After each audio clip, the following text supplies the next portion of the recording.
Welcome back. Once again, we are doing another edition of Pages Promotions Virtual Book Festival, Autumn 2020. We are a production of Indie Reads TV, and we find our home at CNM TV in Troy, Michigan. We are super grateful for their outreach capability.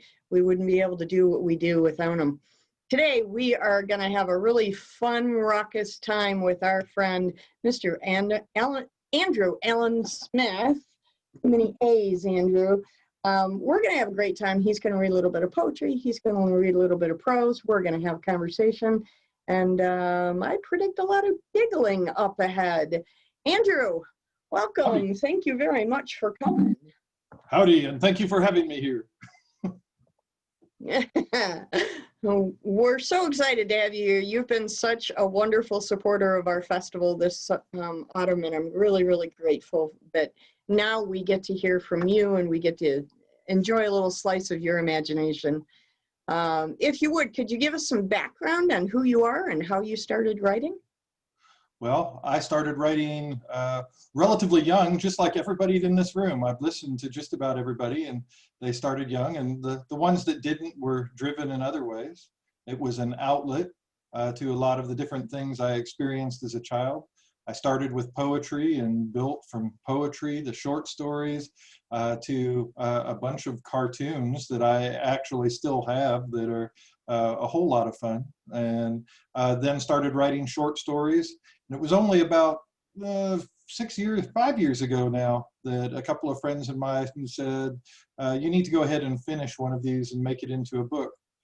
So I, instead of just writing short stories, I jumped in and wrote a book in just a few months and had a lot of fun doing it, and immediately had 11 others in my head.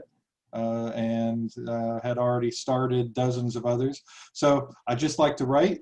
I write every day at an inspirational site as well, to write something positive for everybody, and do everything I can to just try to keep the written word going. And you do. In my day job, I work in technology and people, and in my night job and weekend job, I work in people and sometimes help with technology. I don't know, but I have lots of fun. You've helped me tremendously with technology, so I'm grateful for that. This festival is better because of you, Andrew. Aw, I'm gonna cry now. Well, don't do that. You have to read for us. Oh yeah. Can you can cry after this is all over, okay? Okay. Okay. So give me an idea of what you're going to read tonight. You said you were going to share some poetry and some prose with us. What are you going to share first? And tell us a little bit about it. Well, my books are not exactly fit for everything. They do have a lot of violence. You've read some of my other short stories, and some of them are very nice and sweet, and some of them not so. To your simple upcoming anthology, I submitted something very nice. Tonight I'm going to read from A Slice of Passion. It's a piece of poetry I wrote many, many years ago that was a descriptor of how I felt a lot of the time. And then I'm going to read chapter 1 of my newest book, Silent Sister. I'm skipping over the actual prologue, but I'm going to read chapter 1 because it's a little more lighthearted and a little more fun, and shows a different side. Excellent. Okay, I am giving you the room. The microphone is yours, sir. I get the whole room. So I'm starting with The Wall Rebuilt. This is a poem I wrote actually about 20 years ago. Building. Thoughts add white hot embers, feeling the fire, boiling like tinder. Magma pulsing, thoughts that thrive, building inside, fire alive. Grabbing old fires, passions, pain, pulling them forward and out again. Explosions pounding deep inside, seeking freedom from my mind. Searing flames of ether born, burning thoughts and hoarding more. Grabbing, grasping, fury's might, waiting till the time is right. Wrong word said or person done, from the depths it is undone. Anger, madness flows from wells, born much hotter than 10,000 hells. Walls of patience, walls of light, Keep this nightmare from our sight. Use the fire to build anew and fuel the passions I can do. Excellent. Very well done. Thank you. So we're going to move right into the next piece. And then after that, we're going to open up the room for questions and answers. How's that sound? Sounds perfect. This is chapter 1 from Silent Sister. Excellent. The axe swung deep and hit the log square, splitting it in two with minimal effort. Allan set another log on top of this splitting area and swung again. Looking over to his side, he saw the 2 solid black German shepherds watching him with massive interest. They watched the axe swing, then the pieces of the split log fall, then Allan pick up another log to split. The pile to the side was getting bigger. The dogs, Shiva and Vishnu, were only a few years old. Allan had trained many animals and always kept 2 for himself that were the best of the best. Allan had virtually retired from his life in the service, law enforcement, and freelance consultation. Instead, he just wanted to relax. Swinging an axe was relaxing to him. Being with the dogs was always challenging and relaxing all at once. The stack of split wood was about 40 logs. Allan stopped, grabbed a few scattered on the ground, and walked over to an already started rick of split wood. He put his pieces on and looked over at the 2 dogs watching him intently. He smiled, snapping his fingers. The dogs ran to each, grabbed a log, and brought it to him. They dropped the wood at his feet. The tail wagging, ran back to get another piece. Allan began stacking the wood with excited haste as the dogs were very rapid at the ability to grab a piece, run to him, drop it, and repeat the process. It was a furry black assembly line of split wood and wagging tails, with Allan trying to keep up. In less than 5 minutes, the split wood pile had been moved to the rick, and they were ready for another run of him splitting. The 2 dogs ran to Allan, and he hugged them as he pushed them over, licking and wagging their tails. Allan and the dogs looked up as they heard clapping. They looked over to see Melody King walking out to them, her long brown hair flowing behind her. Melody was a vision of loveliness, and Allan had not been this happy in a long time, if ever. He had not expected this bond to grow between them. When he involved himself with an old issue in Washington, D.C. concerning Michael Masterson, an assassin with similar goals of retirement, she had come into the fold. While Allan was a man that solved problems, Melody was a woman who figured them out. A skilled investigator with the Army, Melody had been pulled into an investigation by Alex Brown and his team to solve a mystery. She had done so, and somewhere along the way, Allan and Melody just clicked. Allan and Melody had driven cross-country in his '96 Impala, and along the way had fallen into something more than love. Since then, Melody had been involved with another issue, then decided to retire and live with Allan. They had talked through it, and it made sense, not just for him, but for her as well. Now they lived in a small home in Du Bois, Wyoming, or wherever they wanted to be. It was Allan, Melody, and the dogs against the world. The 4 of them were enjoying all life could give them. Allan's property was over a square mile and was adjacent to a property owned by Michael Masterson, which was even larger. This allowed Allan and Melody to live in as much isolation as they wanted, but with the freedom to go anywhere. Unlike many dog owners, the property and the dog's unique training offered them the ability to leave and allow the dogs to roam, eating either at the house with a complex set of automatic feeders or catching game on their own. "Want to help?" Allan asked. "Looks like you don't need my help," Melody replied as Shiva rubbed against her. Allan was amazed that this woman, who he had only met a short time ago, had somehow gotten the dogs to trust her. They were, of course, tame and easy to get along with, as they were well socialized, but the dogs were at ease with her. He often wondered who they would listen to if there were an event. After all, the dogs now followed her commands with the same tenacity and rigid stoicism as they followed his own. Melody walked to Allan, enveloping him. Where Melody was tall for a woman, at 5'10", Allan was a massive man at 6'6", and as wide as any monster. He held her tight, and they kissed slowly. The dogs walked back to the woodpile and lay on the ground. "I think they're bored with this," Melody laughed. "Maybe," Allan giggled back to her and lifted her off the ground with no effort. He held her close. She did not resist it at all. After a long moment, he lowered her back to the ground. "Want to help?" Allan asked. "We could be done in short order and then take a walk, ride, or anything you want to do." "Anything I want to do sounds good," Melody replied with a wicked grin. What would you like me to do? Stack or split, Alan asked. How about I stack, Melody said. Okay, Alan laughed. This will be a workout for everyone involved. Alan walked to the woodpile, then called to the dogs. They ran to the side of the pile. He motioned to Melody, and the dogs were excited, shivering with nervous energy. Alan picked up the first log, split it, and the pieces fell to either side. Shiva and Vishnu grabbed the pieces with rapid grace, took them to Melody, dropping them at her feet. As the dogs returned to the splitting log, there were already 4 more pieces where Alan had split 2 logs. The dogs grabbed 1 each and ran back to Melody, this time faster. As the dogs returned to the pile, they grabbed another piece each and ran back to Melody, dropping the logs. Melody was laughing and picking up the logs, stacking them on the rick. Her pile was getting bigger as the dogs were throwing dust, running faster and faster to cover the 20 feet from splitting log to rick. It did not take long for the unsplit yet cut wood to be gone.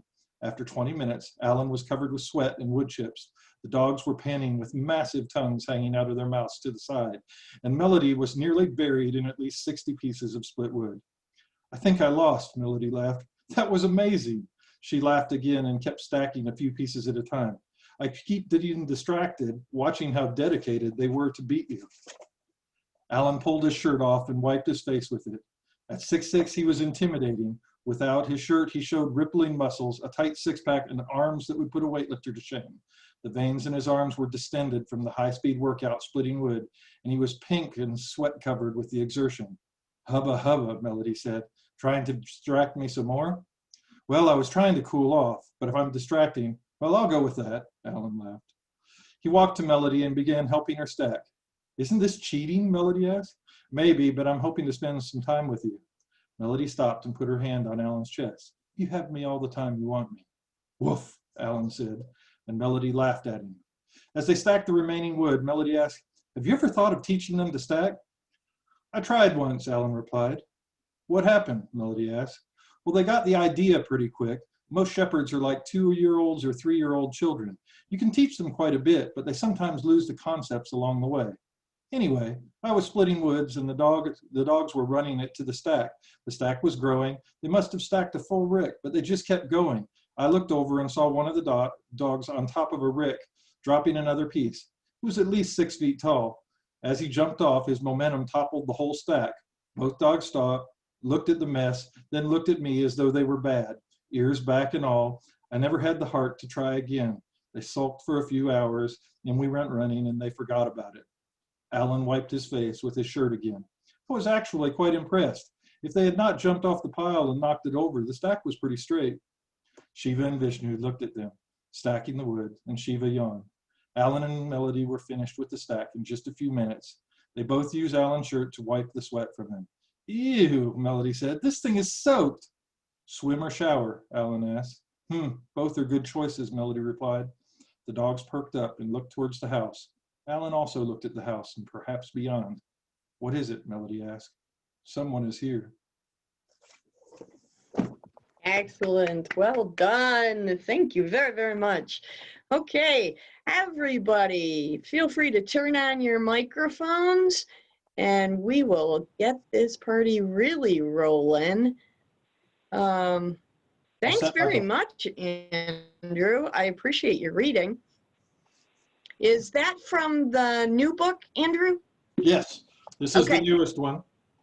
Okay, can you hold that a little closer so we can see? Yes, this is one of the original copies, one of the proofs. Awesome. But it is out and available on Amazon. Very cool. Yay! And we'll put a link to it on the Facebook page later after our session is over, so anybody who's watching the replay can find it. That's number 3. That's number 3, right? That's number 5. 5? Okay. Yep.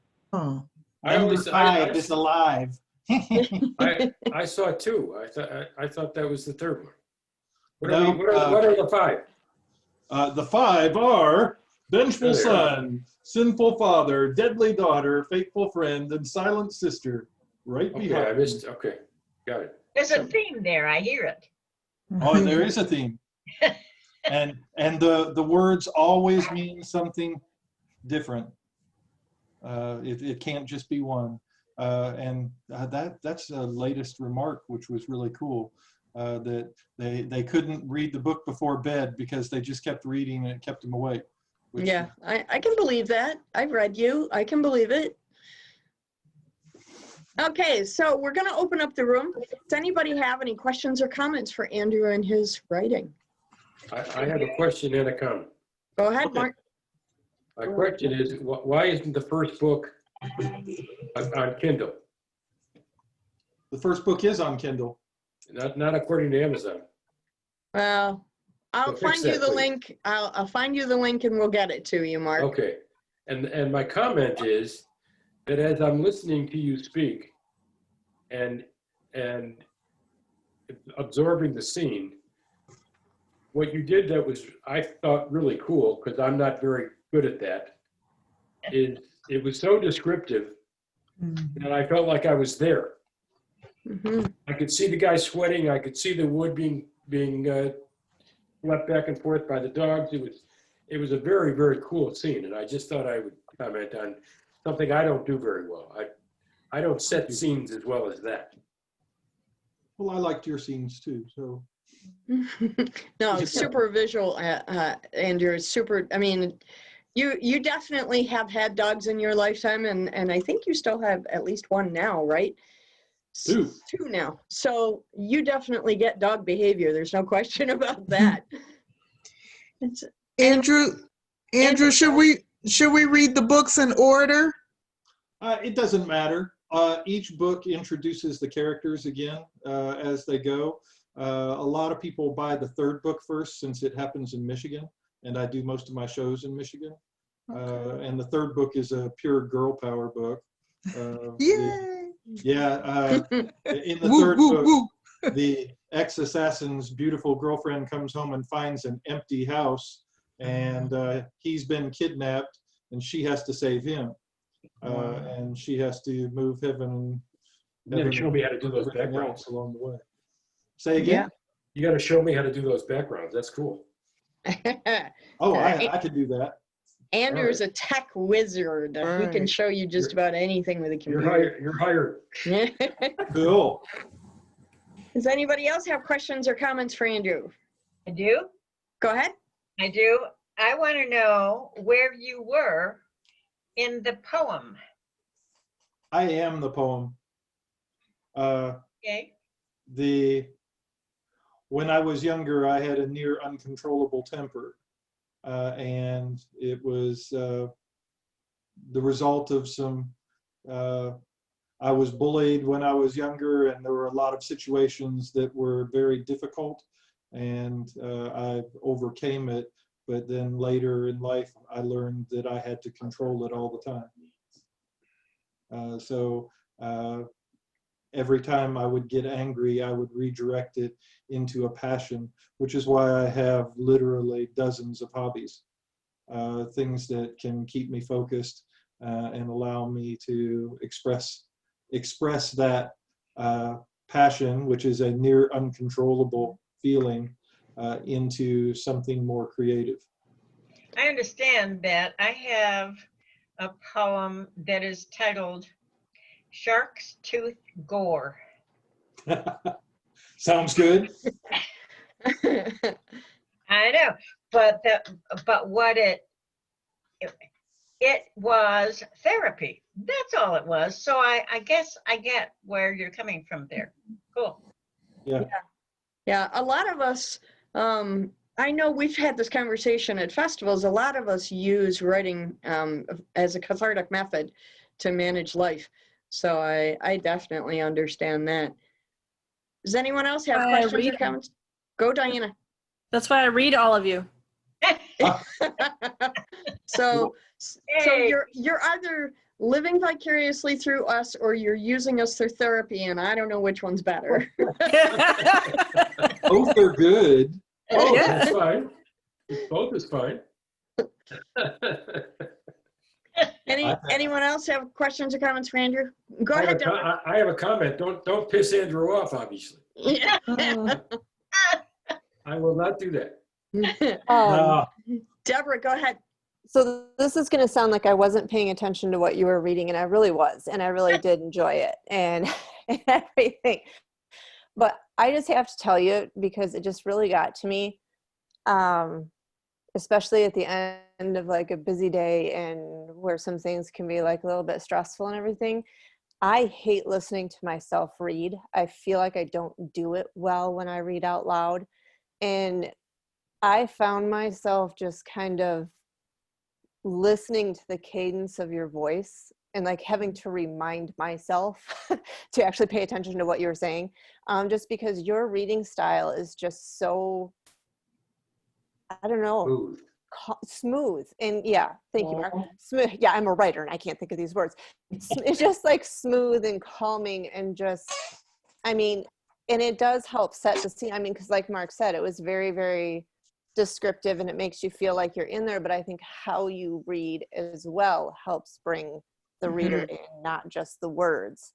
And so, I mean, I was just sitting here just enjoying it and then realizing that I really kind of needed to pay attention. Polly, Well, thank you. Your reading style does have a lyrical quality to it, Andrew. Mhm. Have you Oh, thought about doing your own audiobook, sir? Yes, I have. And I actually have all the equipment to do it. I would It's think. a matter of time.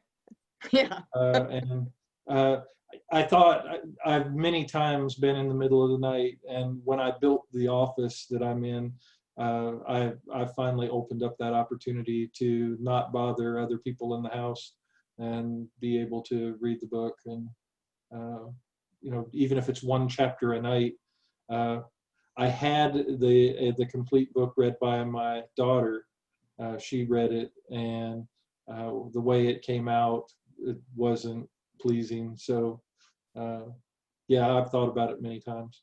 It's a lot of fun. And the poem I wrote after 4 years of Latin, I wrote everything in meter. It was written to have a certain rhythm with it. So Yeah, lots it's of fun. definitely got a musical quality to it. Don't Absolutely. you find though that language has its own rhythm? I Absolutely. mean, good language has its own rhythm. Not necessarily a definite cadence, but it has a rhythm that grabs you. Absolutely. Even bad language has its own type of. Yes, absolutely. Thank you for that. Yeah, because, you know, when you go down south, y'all can be down there and feel some really bad language, but Y'all it's got got good it. rhythm to it. Yeah, I remember when my son was born, I made a commitment to keep my language as clean as possible because I spent 15 years working in the theater and we have potty mouths in the theater. So because I didn't want to raise him around that, I created, you know, code words. And so I, top how of my long did that lungs, last? my whole life, actually, I'm still doing it Really? now. Yeah. impressed. But in full voice with tremendous authority, I would say things like rat feet and fudgy bunnies and things like that. So yeah, I think you're right, Julie, and I think language has a rhythm all to its own. Yeah, we know your line too. Yes, after that discussion, we have lots of people and we know their lines now. That's right. That's right. There are lines. Yes. Yep. Diana, I would have to hear that. I would have to hear that in action because it just doesn't have the same ring to it to me. I mean, My you know, You if would have somebody, if heard somebody it. really makes me angry and I say fudge bunny, I don't think so. It does if you do it with the right emphasis on the That's right what syllables, you know. I'd have to hear it in action. That's what I'm saying. Yeah, well, if you were in my house today when I was arguing with my computer, you would have heard it. So I can imagine you saying that, Diana, yeah. and it would Yes, be yes, very disconcerting. Yeah. Well, my Sure, son is yes. My kid, my son is 30 years old and I still like control my language, especially when I'm around him, because it became a habit thing. And what about him? He's very controlled around me. I think he's different in his peer group, but he knows what my ear will allow and what it won't. So Andrew, I gotta ask, you've got 5 books in this series now. Yep. What's the average turnover time for one of these books for you? It depends. I could, if I was full time, I could turn a book every month. But it usually takes between 3 and 6 months for me to turn a book. And a lot of it is because of, I've gone through an interesting set of journeys with editors and not had the success I wanted. I paid some money for editors only to have my key readers immediately say, "Hey, you all messed up here," and you know, that can be a bit of a frustration. So Absolutely. I apologize. oh, it wasn't just you. I got stacked on that one, but you know, it's funny because that's the biggest part of the process.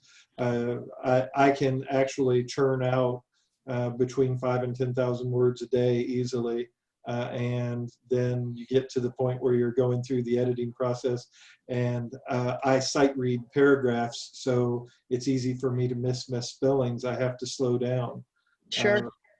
Can I ask a question here? Sure. Yeah, go ahead. I do all my own editing. I have the qualifications to do it. I understand I don't because I'm editing my own material. But I have tried to have editors. One, I can't afford $100 a page. I write 460-page books. Two, they don't do as good a job as I do. So what do you do? I can do a book, I can write the book in 4 months, but it takes me the rest of the year to edit it. What's the solution? Contact Pages Promotions. You'd be amazed at the editing job that they do. And the turnaround time is really fast. Really? Wow. And it's super affordable. And it won't empty your bank account. Well, That's right. much. That's right. Right. No, but I think Andrew, you would probably agree with me on this. You just have to keep beta testing editors until you find one that you work well with, one that does a good job for you at a price you can afford. I don't know about you, Andrew, but I've been through quite a few editors, and it's just finding that really great relationship and that level of trust. It's not. My books read very fast because the tension and tension level is always high. I don't know, Diana, what do you think? They are fast reads. You get involved. So what ends up happening is I have paid editors good money to tell me how much they loved the book and how fast they read through it and couldn't find any errors, only to find the errors afterwards because they got caught up in it as well. And if you get caught up in it, you can miss it. Yeah, exactly. You have to find an editor who is able to disconnect as a reader and can look at it critically. So I mean, I don't edit my own work. I have an editor that I work with, and there's no way I would edit my own stuff. And I do this for a living. So I just wouldn't. Yeah, I'd want to find the person that hates my work, and yeah. then they would do a good job. Yeah, exactly. Well, I like your work, and I sent you a whole page of. Oh, I know. And I fixed them all. that particular book. I paid 2 editors because the first editor, right afterwards, I found errors after the first editor handed it back to me, and I asked them to go through it again, and they did, and there were still errors. So it was annoying. Yeah, that's the time. Do you use beta readers? Say that again, Sherry. The beta readers. I don't use a lot of beta readers. I've had beta readers, and they've come back to me with virtually no changes because they're people that like the story. I need to find more. I use a whole group of them, and it's funny because they don't always catch the same things. I mean, but between all of them, they catch the stuff. So, I mean, if you can get to a group of them that comes through after the editor, that's golden. Yeah, I've thought about, there's a nice little 90-some-odd-year-old lady in Kalamazoo that loves my books, and I've thought about talking to her and adding her to a beta because I feel so bad. She bugs me for the books and has to buy them. But hey, you know, maybe using her and a few dozen others as beta readers. And if you find somebody that catches mistakes, add them as a beta reader. I mean, it really does make a difference. Absolutely. Yeah. I agree with you. It's also a great way. It's a great way to reward your loyal followers as well. Yeah. Yeah. I like that too. Yeah. Thank you so much, But if you Andrew, only for have- if you joining only us have- tonight. If you only have 10 followers and you give them all beta readers, then you're screwed. Or you're slammed. Yeah. You're wowed. Yeah. What's a good word? What's a good substitute word? Zowied. You're zowied. Zowie. Guys, I'm having a blast tonight, but we are running out of time. I hope everybody comes back. We're going to talk to Andrew again later in the month. I appreciate you being here, Andrew. This is so much fun. I know that we could talk for another 3 hours. This is Andrew Allan Smith, and we just had a blast tonight hearing you read your work, and I know all of us are looking forward to running out and buying your stuff. We're gonna post links to everything on Facebook so everyone can make sure to check that out. Thank you again for another great episode of Pages Promotions Virtual Book Festival Autumn 2020, a production of Indie Reads TV, and we find our home on CNM TV in Troy, Michigan. Thank you, everybody, for coming. Have a wonderful night.